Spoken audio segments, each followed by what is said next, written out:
Super fast charging এবং 17 মিনিটে এটাকে ফুল চার্জ করে ফেলবে। সো এটা একটা জোস জিনিস কি জানেন, আপনার ডিভাইসে যদি 33 লাগে এটা 33 দিবে, 25 লাগে 25 দিবে। এটা হচ্ছে একটা পাওয়ার স্টেশন যেখানে একসাথে অনেকগুলো ডিভাইসকে চার্জ করা যায়, মোটামুটি ফাস্ট চার্জ করা যায়।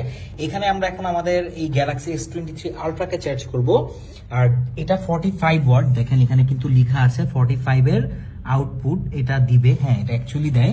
তো আমরা দেখবো এটা কতক্ষণে আমাদের ডিভাইসকে চার্জ করে। এখানে আমরা কানেক্ট করে নিয়েছি।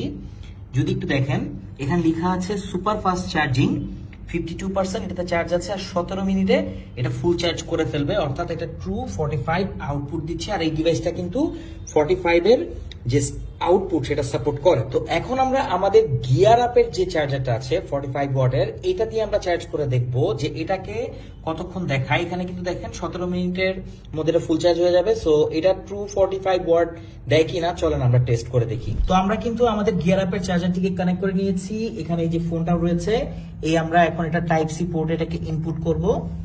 দেখা যাক এটাতে কত মিনিট দেখায়। দেখেন এখানেও কিন্তু লিখছে সুপার ফাস্ট চার্জিং এবং 17 মিনিটে এটাকে ফুল চার্জ করে ফেলবে। সো এটা কিন্তু ট্রু 45 আউটপুট দিয়ে থাকে। তো আপনার যদি এরকম স্যামসাং এর ডিভাইস হয়ে থাকে S23 আলট্রা, তারপর হচ্ছে S24 আলট্রা, যেগুলোতে 45 ওয়াটের আউটপুট সাপোর্ট করে, তাহলে নিশ্চিন্তে আপনি আমাদের গিয়ার আপের এই ফাস্ট চার্জিং 40